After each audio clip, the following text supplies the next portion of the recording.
अस्सलाम वालेकुम, मेरा नाम है मकबूल अहमद और आप देख रहे हैं सदाए न्यूज़ वाराणसी। इस समय हम वाराणसी के सलेमपुर क्षेत्र में है और हमारे साथ जुड़ चुके हैं बुनकर उद्योग मंडल के सचिव। जिस तरीके से आप चुनावी माहौल शुरू हो चुका है, तमाम पार्टियां अलग अलग तरीके से अलग अलग मुद्दे पर लोगों को अलग अलग एजेंडे सुना रही बता रही है और वहीं बुनकरों को एकदम नज़रअंदाज किया जा रहा है। बुनकर के एजेंडे पर कोई बात नहीं कर पा रहा है। इस समय वर्तमान में क्या क्या समस्याएं बुनकर की, थोड़ा सा आप इसको रखिए। अच्छा सवाल है कि वर्तमान में क्या बुनकर की समस्या है। देखिए, बुनकर की समस्या तो कई एक है, लेकिन हम जो फ्लैट रेट है, जो सरकार से हम लोग 6-7 साल से बार बार लखनऊ आना जाना, कभी हम सरकार के पास जाते थे, कभी सरकार हमको पत्र के माध्यम से बुलाती थी और उस सरकार ने हम लोगों के साथ एक तरीके से छलावा कहिए, धोखा कहिए, ये हम लोगों के साथ, उत्तर प्रदेश के बुनकरों के साथ धोखा हो गया। सरकार ने कहा था कि अगर जब भी शासनादेश हम लागू करेंगे या जब बनाना होगा तो हम प्रदेश के बुनकरों को बुलाकर बैठाकर बात करके आपस में समन्वय बनाकर तब शासनादेश लाएंगे। लेकिन उसमें कहीं ना कहीं चूक हो गई कि सरकार की तरफ से हम लोगों ने एक नुमाइंदा को चुना था जो व्यापारी भी थे, नेता भी थे और सरकार में भी थे। उनके कुछ आदमी थे जो उनके खास थे, जो उनके साथ थे। उन लोगों ने उत्तर प्रदेश के बुनकरों के साथ बहुत बड़ा धोखा किया कि चुपके से 4 लोगों ने साइन करके, हस्ताक्षर करके बुनकरों की मांग को खुद 4 लोगों ने रिप्रेजेंट करके अपने आप को, सरकार की का एक बहुत बड़ा धोखा था और उसमें बुनकर फंस गया और 400 रुपया फ्लैट रेट बहाल हुआ 10% एक्साइज ड्यूटी के साथ। तो ये उत्तर प्रदेश के बुनकरों को मंजूर नहीं है, ये सिर्फ उन 4 लोगों को मंजूर है जो उसमें साइन किए थे। ये बात है। तो जो वर्तमान में जो व्यवस्था चल रही है, क्या ये व्यवस्था सही है या इससे पहले जो 2006 में आपकी जो मांग किए थे वो सही है? देखिए, 2006 में मुलायम सिंह यादव ने उत्तर प्रदेश के बुनकरों को एक तोहफा के तौर पर 65 रुपया का रेट दिया था। उससे बुनकर खुश भी था और उसका एक फ्लैट रेट व्यवस्था चल भी रही थी और सरकार को भी आमदनी हो रही थी और इस व्यापार को फलने फूलने का एक मौका मिला और सभी ने देखा अच्छा खासा व्यापार लोगों का चलने लगा। मगर जब से 2007 में सरकार आई, तब से तरह तरह की इस पर पाबंदियां आई, तो यहाँ के लोग पलायन कर कर जाने लगे। जबकि उत्तर प्रदेश भारत का एक बड़ा प्रदेश है, यहाँ पर हर तरह के संसाधन सरकार को मौजूद हैं। सरकार अपनी आय बढ़ा सकती थी, लेकिन उसने हर तरीके से शिकंजा कसना शुरू कर दिया और बिजली विभाग इस तरह से बेईमानी, करप्ट तरीके से अपना काम किया कि बुनकर भी बहुत परेशान हो गया और वो अपने सरकार की, यानी बिजली विभाग के कर्मचारी, जो सरकार का शासनादेश आता था, उस शासनादेश पर भी वो इत्मीनान से उसको फॉलो नहीं करता है, जबकि उस पे भी अड़ंगा और परेशानी खड़ी करता है बुनकरों को। तो ये हम चाह रहे हैं कि जो 2006 की व्यवस्था थी उसको किया जाए, या तो फिर जो लास्ट में शासनादेश आया था उसमें यह था कि बुनकरों को 7 गुना रेट बढ़ा दिया गया और वहीं किसानों को 0 पैसा कर दिया गया। तो ये बुनकरों और किसानों के बीच में एक तरह की दूरी भी पैदा कर दी, क्योंकि किसान भारत में सबसे ज्यादा है, उसके बाद बुनकर आते हैं जो खुद आत्मनिर्भर है, रोजगार करता है, नौकरी नहीं मांगता है। उसके बाद जो साड़ी का उत्पादन या अन्य उत्पाद करता है, उसके बाद लोगों को रोजगार के अवसर मिलते हैं और लोग अपनी जीविकोपार्जन के लिए उसमें लगे हुए हैं। हर तरह के व्यापारी इसमें लगे हुए हैं, ट्राली वाला लगा हुआ है, ट्रांसपोर्ट वाला लगा हुआ है, दुकानदार लगे हैं, होलसेलर लगे हैं, शोरूम वाले लगे हैं, ऑनलाइन लोग काम कर रहे हैं। हर तरीके से बुनकर अपना उत्पाद तैयार करता है, उसके बाद दूसरों को रोजगार देता है, हम आत्मनिर्भर है। लेकिन हम यही चाह रहे हैं किसानों की तर्ज पर जिस तरीके से किसानों को फ्री किया गया था, हम लोगों को बुनकरों को फ्री करिए, या तो 2006 की व्यवस्था थी उसी व्यवस्था को लागू करिए।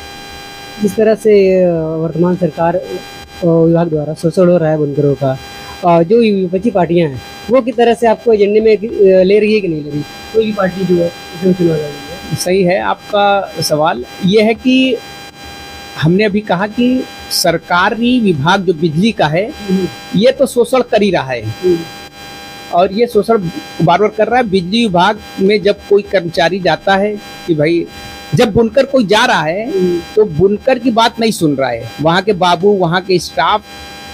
जैसे एक लोगों का मामला था, 5,30,000 रुपया उनका था, उन्होंने लूम कई साल से बंद कर रखी थी। जब वहाँ गए, बाबू से उन्होंने अपना डेटा मांगा, परेशानी बताई कि हमारा इतना नोटिस मैसेज बार बार आ रहा है, तो वो सुनवाई नहीं कर रहे थे। उन्होंने उनको एक तरीके से कहा कि नहीं, हम आपके बार बार सवालों का जवाब नहीं देंगे, आप जाइए। तब उन्होंने सूचना का अधिकार 2005 जो सरकार ने हमें 2005 में एक हथियार के तौर पर जनता को दिया है, उस हथियार के तहत उन्होंने सूचना लगाई, और उसके बाद ये मुकदमा सूचना आयुक्त लखनऊ में चला, और जो बिजली विभाग के बाबू थे उनके ऊपर 25,000 का जुर्माना लगा, जो हम लोगों के पास फाइल में अभी मौजूद भी है। और एक दूसरा मामला आया, जो बिजली विभाग की मनमानी इस कदर दिखाई देती है कि बिजली विभाग के बाबू आते हैं और कहते हैं कि आपका लोड ज़्यादा है, हर तरह से परेशान करते हैं। तो ये बात हम बता रहे हैं कि उन्होंने कहा कि आपका लोड ज़्यादा है, आपका लोड बढ़वाना होगा, और नहीं तो अभी आपकी बिजली काटेंगे। तो उन्होंने कहा कि नहीं, बिजली मत काटिए, इसका क्या उपाय? उन्होंने कहा कि बिजली लोड बढ़वाने के लिए हमको इतना पैसा दीजिए। तो उन्होंने 8,000 रुपया पैसा दिया, और अगले दिन जेई आ गए, और वो उन्होंने कहा कि कल हमारे यहाँ आपके बिजली विभाग से वो आदमी आए थे, और वो जेई थे, उन्होंने पैसा लिया लोड बढ़वाने का, तो आप क्या करने के लिए आए हैं? तो उन्होंने कहा कि मैं जेई हूँ, और आप, हाँ, उन्होंने कहा कि हम जेई हैं। तो वो तो शॉकिंग की बात हो गई कि कल हमने जेई को पैसा दिया, फिर आज नया जेई आ गया। तो ये एक बहुत बड़ा धोखा है। तो उनके खिलाफ जेई ने कागज पर एक लेटर लिखवाया और उनको ट्रांसफर करवा दिया। लेकिन यहाँ पर इस समस्या का हल नहीं हुआ, समस्या रोज बढ़ती जा रही है। बिजली विभाग के खिलाफ आए दिन मामले होते जा रहे हैं, लेकिन बिजली विभाग इससे सतर्क ना होकर इस पे बार बार इस तरह की बुनकरों के साथ अन्याय करता जा रहा है। ऐसे में देखा जाए तो बनारस का जो व्यापार है बुनकरों का, ये सिर्फ बिजली विभाग के द्वारा खराब हो चुका है, या जो एमएसएमई जो नया कानून आया 15 दिन का पेमेंट वाला, इससे ज़्यादा असर पड़ा है? किस तरह से देखते हैं? एमएसएमई का भी बात तो है कि अभी वर्तमान में है, लेकिन एमएसएमई तो बुनकरों के लिए एक लाभकारी है, क्योंकि उनको 45 दिन से ऊपर पेमेंट नहीं जानी चाहिए। ये तो बुनकरों के लिए ठीक है, हाँ, ये बुनकरों के लिए ठीक है। लेकिन दूसरी बात यह है कि आजकल सूरत से बहुत ज़्यादा माल आ रहा है। सूरत से माल हमेशा से आता रहा है, लेकिन वर्तमान में बेतहाशा माल आ रहा है और बहुत ज़्यादा हर दुकानों पर बिक्री होने लगी। इसीलिए जो यात्री बनारस में आते हैं वो ये सोच कर आते हैं कि हम बनारस चलेंगे और बनारस का उत्पाद लेंगे, बनारस से बड़ा बना हुआ बुनकर द्वारा तैयार किया हुआ वो कपड़ा लेंगे जो बुनकर बनारस में बनाते हैं। लेकिन उनके साथ छलावा हो रहा है, उनके साथ धोखा हो रहा है, उनके साथ ये हो रहा है कि उनके विश्वास को तोड़ा जा रहा है, उनको सूरत का माल दिखाया जा रहा है और सूरत के माल की बिक्री हो रही है। वो सोच कर आ रहे हैं कि हम बनारस का माल ले रहे हैं, लेकिन वो धोखे में दूसरा माल लेकर जा रहे हैं। ये बात है। अब बनारस के माल की डिमांड किस तरह से कम होगी, क्या वजह है? बनारस के माल की डिमांड तो ये वर्तमान में सरकार की नीतियां ही देखा जाए अच्छी नहीं है या तो ऐसी नहीं है। भारत में मंदी का दौर चल रहा है, महंगाई इस कदर है, बेरोजगारी है, परचेजिंग पावर लो है। जब परचेजिंग पावर लो होगी, अगर खरीदी की क्षमता हमारे पास नहीं रहेगी, यानी कि हमारे पास जब पैसा नहीं रहेगा तो हम सामान खरीदेंगे क्यों?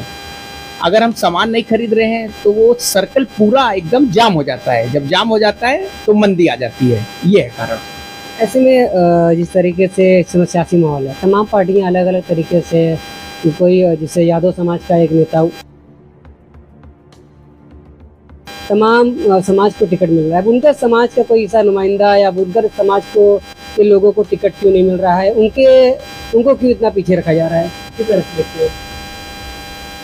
ये देखा गया कि कृषि के बाद दूसरा सबसे बड़ा जो वर्ग है वो बुनकर समाज है। ये खुद काम करता है और दूसरों को भी काम के अवसर प्रदान करता है। 543 लोकसभा सीट है। 543 लोकसभा सीट में हमें नहीं मालूम कि कितने लोगों को सियासी राजनीति पार्टियों ने टिकट दिया है, लेकिन अभी तक किसी का नाम ऐसा नहीं आया है कि किसी बुनकर को, किसी साड़ी के व्यापारी को, बुनकारी से पेशे से जुड़े किसी परिवार को दिया गया हो। जबकि किसान की बात करते हैं, चाहे वो प्रधानमंत्री हो वो भी किसान की बात करते हैं, चाहे विपक्ष की राजनीतिक पार्टियां हो, चाहे राहुल गांधी जी हो वो भी मजदूर किसान की बात करते हैं। लेकिन अफसोस है कि जो दूसरे नंबर पर है भारत में किसान की बात ये राजनीतिक पार्टियां करने से पता नहीं क्यों डरती हैं, जबकि वो भी टैक्स दे रहे हैं, जीएसटी दे रहे हैं, इनकम टैक्स भी दे रहे हैं, हर तरह का टैक्स वो दे रहे हैं। उसके बावजूद भी उनको ना पेंशन की सुविधा है, ना व्यापार में अगर किसी तरह का रिस्क हो जाता है उस तरह से कोई सुविधा है। व्यापारी वर्ग वर्तमान में सरकार से खुश नहीं है। व्यापारिक वर्ग की तरफ से कुछ नहीं। आप देख ही रहे हैं कि आपके नमो घाट पे इतना बड़ा फैशन शो हुआ, कार्यक्रम हुआ, कहीं ना कहीं ये व्यापारियों को लुभाने के लिए या बुनकरों को लुभाने के लिए हुआ है। और इससे किस तरह से देखते हैं कि बुनकरों का रोजगार चलेगा? अभी नमो घाट पर एक प्रोग्राम हुआ था, फैशन शो, और उसमें एक तरीके से उसकी टाइमिंग अगर देखी जाए तो टाइमिंग राजनीतिक टाइमिंग है। जब आचार संहिता लग गया है और प्रचार प्रसार का जब अगर माध्यम होगा तो वो इलेक्शन कमीशन में उसका खर्चा गिना जाएगा। तो सरकार ने ये देखा कि एक प्रोग्राम भी हो जाए और जो मंदी का दौर है उसको लोग भूल भी जाएं और उनका प्रचार भी हो जाए। तो ये टाइमिंग भी सही नहीं है। और उसमें देखा गया कि सूरत की साड़ियाँ ज़्यादा प्रचार में आ रही हैं, यानी मार्केट में बिक्री के तौर पर आ रही है, लेकिन बुनकर को इस फैशन शो से कोई लाभ दिखाई नहीं दे रहा है।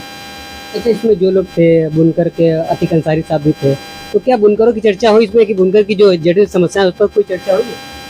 नहीं, फैशन शो में इन सब तरह का नहीं होता है। हालात बुनकर काफी नाजुक तो होना चाहिए था। हर जगह एक प्लेटफॉर्म होता है ना, वो प्लेटफॉर्म उसका नहीं था। तो समस्याओं का प्लेटफॉर्म नहीं था, ये फैशन शो पूरा प्रोग्राम था।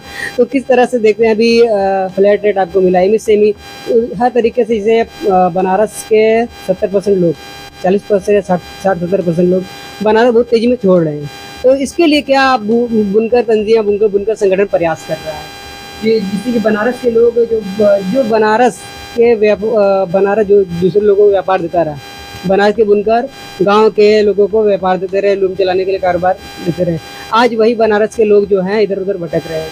तो उसको कैसे वापस लाने के लिए इस तरह से देखते हैं, क्या प्रयास होना चाहिए? ये एक बड़ी समस्या 10 साल में उभर कर सामने आई है, क्योंकि जब व्यापार नहीं चल रहा है, लूम नहीं चल रही है, लूम जितने घंटे चलती थी वो नहीं चल रही है और बिक्री नहीं हो पा रही है, तो उत्पादन भी नहीं हो रहा है। यानी अगर हम माल हमारा बिक नहीं रहा है तो हम बना भी नहीं रहे हैं, अगर हम बना नहीं रहे हैं तो मशीनें नहीं चल रही है, अगर मशीनें नहीं चल रही है तो कारीगर को काम चाहिए, यानी जो हुनरमंद बुनकर है उसको काम चाहिए।